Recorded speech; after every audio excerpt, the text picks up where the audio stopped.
भारताच्या आध्यात्मिक इतिहासात गीता जयंती हा अत्यंत पवित्र आणि प्रेरणादायी दिवस आहे. हा दिवस भगवान श्री कृष्णांनी कुरुक्षेत्राच्या रणांगणावर अर्जुनाला भगवद्गीतेचा उपदेश दिला त्या दिवसाच्या स्मरणार्थ साजरा केला जातो. कुरुक्षेत्रावर महाभारत युद्ध सुरू होण्याच्या आधी अर्जुन आपल्या कर्तव्याबद्दल गोंधळलेला आणि दुःखी झाला होता. त्याच वेळी भगवान श्रीकृष्णांनी त्याला जीवनाचे, कर्तव्याचे, आत्म्याचे आणि धर्माचे महान तत्वज्ञान सांगितले. हेच भगवद्गीता आहे. भगवद्गीता म्हणजे धर्म, कर्म आणि योगाचे शास्त्र. यात 700 श्लोक असून ती महाभारताच्या भीष्म पर्वातील 25व्या अध्यायात आहे. गीता जयंतीचा दिवस मार्गशीर्ष महिन्याच्या शुक्ल पक्षातील एकादशीला येतो, जी सामान्यतः डिसेंबर महिन्यात असते. हा दिवस मोक्षदा एकादशी म्हणूनही ओळखला जातो, कारण या दिवशी श्रीकृष्णाने मानवजातीसाठी मोक्षाचा मार्ग दाखविला. या दिवशी लाखो भक्त कुरुक्षेत्र, हरिद्वार, द्वारका आणि गीतास्थळांवर एकत्र येऊन गीतेचे पठण करतात, दीपदान करतात आणि श्रीकृष्णाला अर्पण करतात. गीता जयंतीचा मुख्य संदेश: कर्मण्येधिकारस्ते मा फलेषु कदाचन, म्हणजे तू फक्त कर्म करत राहा, फळाची चिंता करू नकोस. हीच शिकवण आजच्या जीवनातही प्रेरणा देते, कर्तव्यनिष्ठ, निस्वार्थ आणि संयमी राहण्यासाठी. कुरुक्षेत्राचे रणांगण. युद्धाचे नगारे वाजत आहेत.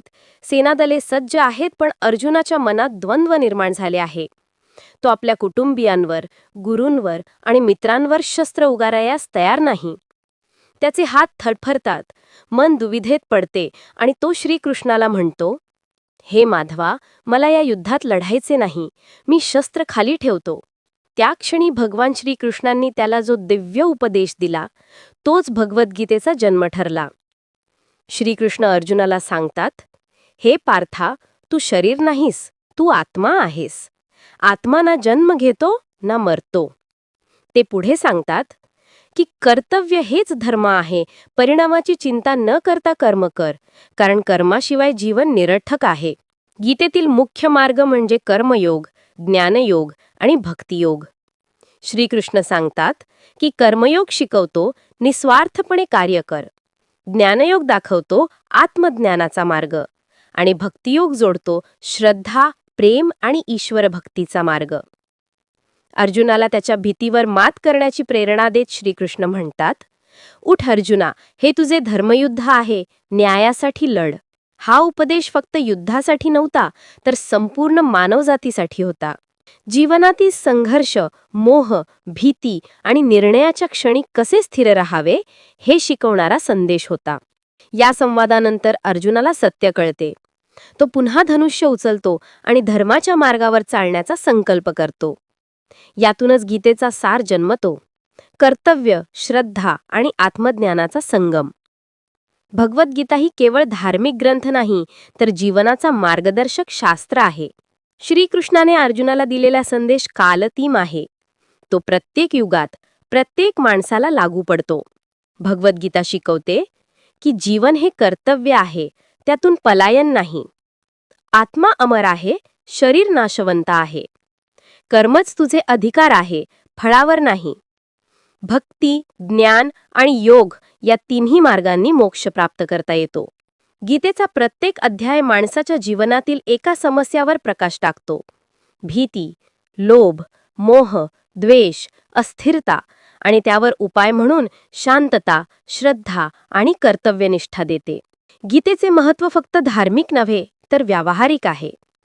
राजकारण, शिक्षण, व्यवसाय, कुटुंब, जीवनाच्या प्रत्येक क्षेत्रात गीतेचे तत्वे लागू होतात. मनुष्याच्या हातात फक्त कर्म आहे, फळावर नाही, पण योग्य कर्म केल्याने फळ आपोआप मिळते. हीच शिकवण आजच्या स्पर्धात्मक आणि अस्थिर जगात आपल्याला शांत राहण्याची, योग्य निर्णय घेण्याची प्रेरणा देते. गीतेचा संदेश आजही तितकाच जिवंत आहे. तो आपल्याला सांगतो की बाह्य यश हे तात्पुरते आहे, पण अंतर्मनातील शांतीच खरा विजय आहे.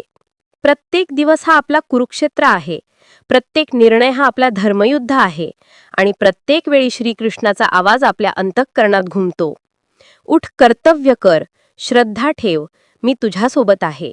यदा यदा हि धर्मस्य ग्लानिर्भवति भारत, तदा आत्मानं सृजाम्यहम. म्हणजे जेव्हा जेव्हा धर्माचा ऱ्हास होतो तेव्हा तेव्हा मी पृथ्वीवर अवतार घेतो. हा संदेश मानवतेसाठी आहे, सत्य, कर्तव्य आणि प्रेमावर आधारलेले जीवन जगण्यासाठी. भगवान श्रीकृष्णाने दिलेला गीतेचा उपदेश आजही तितकाच जिवंत आहे.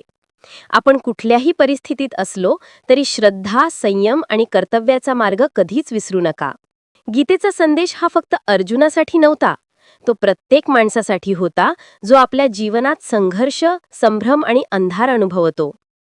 म्हणूनच चला आज आपण सर्व मिळून संकल्प करूया की श्रीकृष्णाने सांगितलेल्या कर्तव्य, श्रद्धा आणि सत्याच्या मार्गावर आपण चालू.